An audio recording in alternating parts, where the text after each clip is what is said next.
Patrick Roger, Cécile de Ménibus. Il est 7h45, le petit déjeuner politique ce matin, c'est Jean-Christophe Lagarde, député de Seine-Saint-Denis et président de l'UDU. Bonjour Jean-Christophe Lagarde. Bonjour. Est-ce que vous participerez demain à la manifestation des policiers qui rendront hommage à Éric Masson abattu à Avignon ? Il se trouve qu'il y a une manifestation qui est devant l'Assemblée nationale et que naturellement j'irai à la rencontre. Oui. Le ministre de l'Intérieur, Gérald Darmanin, a annoncé sa présence. Logique ou pas ? Je ne suis pas persuadé que la place d'un ministre soit dans une manifestation. Bon, après, c'est courageux d'aller à la rencontre de ses troupes. Oui, parce qu'il manifeste quand même contre la propre politique du gouvernement. Voilà, quoi, donc, c'est courageux d'aller. Je ne vais pas dire qu'il va manifester avec eux, puisque sinon ce serait contre lui-même. Ouais. Mais d'aller à la rencontre des policiers, des gendarmes, de nos forces de l'ordre, qui effectivement ont une pression, une tension, voire une crainte qui monte de la violence qui s'exerce à leur rencontre. Et moi, je veux dire simplement une chose, c'est quand elle s'exerce à leur rencontre, c'est contre nous qu'elle se retourne. Parce que si les policiers, les gendarmes, les forces de l'ordre ne peuvent plus nous protéger, évidemment que c'est nous qui allons être en difficulté. Donc il faut les protéger à tout prix. Et je n'ai pas compris pourquoi le gouvernement a refusé le principe des peines planchées. Et ces peines planchées, c'est pas dans le cas d'un meurtre d'un policier. C'est l'insulte. C'est l'agression verbale ou physique du quotidien. Et ça, ce sont des dizaines de milliers d'agressions. Oui, mais dans son projet de loi, Éric Dupond-Moretti, aujourd'hui, va renforcer les peines, les sanctions contre les personnes qui agressent justement des policiers. Quoi. Oui et non. Oui, dans le haut du spectre, c'est-à-dire quand vous commettez un crime grave, que vous tirez sur un policier, que vous lui donnez un coup de couteau, quand vous tirez dessus au mortier, et encore. À l'inverse, quand vous l'insultez, quand vous êtes juste dans la rébellion, quand vous vous retrouvez face à un policier, vous essayez de le bousculer, là, il n'y a pas d'aggravation. Or, c'est par là que ça commence. Vous croyez franchement qu'il y a beaucoup de ces délinquants qui ont commencé directement par tirer sur un policier ? Non, ça fait des années et des années que régulièrement, ils se sentent en impunité lorsque ces représentants des forces de l'ordre, c'est-à-dire ces représentants de la société, essayent de faire respecter l'ordre, ils se rebellent, et c'est là où la sanction devrait être aggravée et automatique. Durcir les peines aussi contre les mineurs, par exemple, à baisser la majorité pénale, de nouveau ? C'est une autre question, parce que baisser la majorité pénale, ça ne peut pas se faire que contre les forces de l'ordre. C'est plus global. Et la question de la justice des mineurs, elle n'est pas exactement celle-là. La question de la justice des mineurs, c'est qu'elle est très efficace, contrairement à ce que les Français croient. 90 à 95% des mineurs qui passent devant la justice des mineurs, on ne les revoit jamais. Donc c'est une mesure éducative. 90 à 95%. Oui, et que c'est 5 à 10% des mineurs délinquants qu'on voit passer devant les tribunaux, qui eux reviennent 10 fois, 20 fois, 30 fois. Sur cela, il faut à la fois arriver à prioriser, c'est-à-dire à accélérer les traitements. Vous avez les mineurs qui en sont à leur 6, 8, 10e délit. Ils passent en jugement pour le premier, ils en sont déjà au 10e. Ils se souviennent même plus de quoi on leur parle. Donc il n'y a plus de mesures éducatives possibles. C'est plus des moyens et l'accélération. Ça d'ailleurs, il y a un texte de loi qui vient d'être adopté qui pourrait être utile en la matière. Dire que quand on est récidiviste, quand on est mineur, on passe beaucoup plus vite que les autres. Et au besoin, on a des mesures éducatives, voire de centres éducatifs fermés, beaucoup plus rapides. Les centres éducatifs fermés, ça c'est une des solutions, parce qu'on sait qu'il y avait eu des expériences qui ont été lancées avec plus ou moins de bonheur. Quoi, bien sûr. De réussite, du moins. Et puis, il y a, sur les premiers signes de délinquance, d'autres moyens. Il y avait par exemple, le ministère de l'Intérieur a créé, c'était sous Michel Alliot-Marie, des établissements qu'on appelle des EPID. Ce sont des établissements qui permettent, en quelques mois, de remettre un gosse sur les rails, à travers d'ailleurs une discipline qui est très stricte, encadrée par des policiers. C'est formidable le boulot qu'ils font. Simplement, ça demande des moyens. Vous savez, le problème, c'est qu'à chaque fois, quand ça fait l'actualité, on regarde la case d'après, c'est-à-dire la case prison, on regarde jamais la case d'avant. Et il y a des tas de mômes à qui on pourrait éviter de verser dans la délinquance, voire un jour d'agresser nos forces de l'ordre ou nous-mêmes, si on les prenait à temps. Et aujourd'hui, on les traite un peu comme le commun des mortels. Il ne faut pas faire ça. Jean-Christophe Lagarde, J-1 avant la première étape du déconfinement. Au-delà des rouvertures progressives demain, la question du pass sanitaire qui sera discutée au Sénat aujourd'hui, après le couac de l'Assemblée, un pass qui sera réclamé pour accéder à des rassemblements de plus de 1000 personnes, normalement. Et vous y êtes favorable, vous, toujours ou pas ? Écoutez, moi j'ai demandé au mois de décembre dernier qu'on mette en place un pass sanitaire, parce que être vacciné, ce n'est pas comme ne pas être vacciné. Aujourd'hui, il y a plus de 20 millions de Français qui le sont, qui par exemple, lorsqu'ils ont fait leur deuxième dose 15 jours après, n'ont aucune raison de porter un masque dans la rue, ni même à l'intérieur. Ça n'a pas de sens. Le gouvernement y était réticent, Madame Bachelot poussait des hauts cris, puis aujourd'hui ils y viennent. Mais ce qui est absurde aujourd'hui, c'est que le pass sanitaire, on va vous le demander pour aller dans un concert de 5000 personnes, mais il ne vous permet pas d'aller au cinéma sans masque ou sans protection ou sans jauge. Vous pouvez aller à l'étranger cet été avec ce pass sanitaire. Vous pourrez aller en Espagne, en Italie, en vacances. Mais par contre, vous ne pouvez pas aller au bistrot en bas de chez vous sans avoir l'obligation d'être à l'extérieur. Voilà, c'est absurde. Il y a une espèce de réticence parce que tous les Français ne seraient pas encore vaccinés.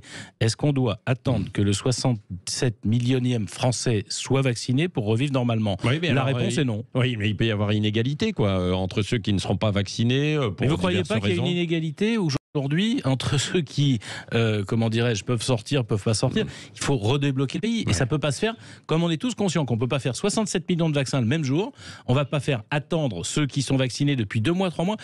On a commencé à vacciner des gens qui avaient plus de 75 ans, puis les gens qui ont plus de 60 ans. Ces gens-là, ça fait, pour beaucoup d'entre eux, ils vivent seuls. Ça fait des mois et des mois qu'ils ne voient plus personne. On va rouvrir des établissements et on va encore conditionner l'accès. Enfin, je trouve ça absurde. Voilà. Il y a 25% encore des plus de 75 ans qui ne sont pas vaccinés, effectivement, en France. Après, vous avez des gens qui ne souhaitent pas être vaccinés. Vous savez, vous ne pouvez pas obliger quelqu'un à conduire. S'il ne passe pas le permis de conduire, il ne conduit pas. Mais vous n'empêchez pas des gens qui ont le permis de conduire de conduire. C'est la même chose pour la vaccination. Sur le masque, les personnes qui sont vaccinées, il faudrait éviter les masques aujourd'hui, dehors, et puis même à l'intérieur à terme. Écoutez, là encore, c'est ce que je disais il y a 4-5 mois. La Haute Autorité de Santé vient de dire la même chose il y a une dizaine de jours.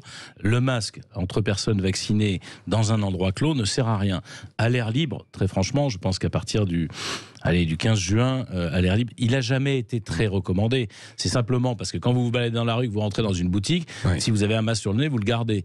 Mais avec un nombre de vaccinés qui avoisinera fin juin, j'imagine, les 30 à 35 millions, c'est-à-dire la moitié de la population, on peut considérer que le masque n'a plus grande utilité à l'extérieur, voire plus du tout.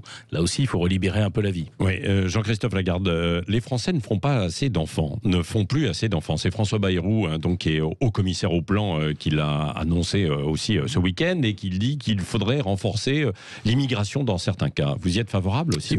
C'est pas ce qu'il dit. Il dit qu'il faut renforcer les politiques familiales. La première chose, c'est que le décrochage, il vient du moment où François Hollande a décidé de conditionner fiscalement les allocations familiales.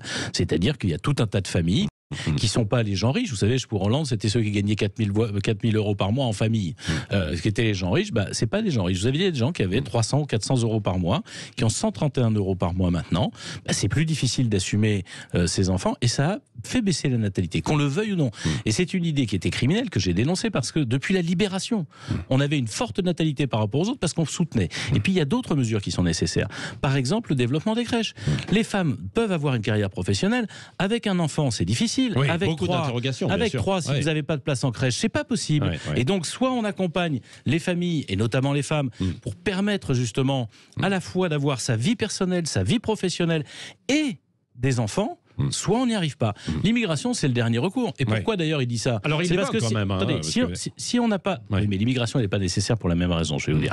Mais si on n'a pas assez d'enfants, il faut d'abord expliquer aux Français. Notre modèle social ne tient pas. Aujourd'hui, ce sont les jeunes qui payent la retraite des anciens. Si vous n'avez plus assez de jeunes, les gens qui sont jeunes aujourd'hui n'auront pas de retraite. Raison pour laquelle d'ailleurs on devrait réfléchir à une part de retraite par capitalisation, pour lequel je milite, parce que nos gamins à qui on demande de faire des gros efforts pour payer la retraite de leurs parents et de leurs grands-parents, eux n'en auront pas si jamais la démographie ne s'arrange pas.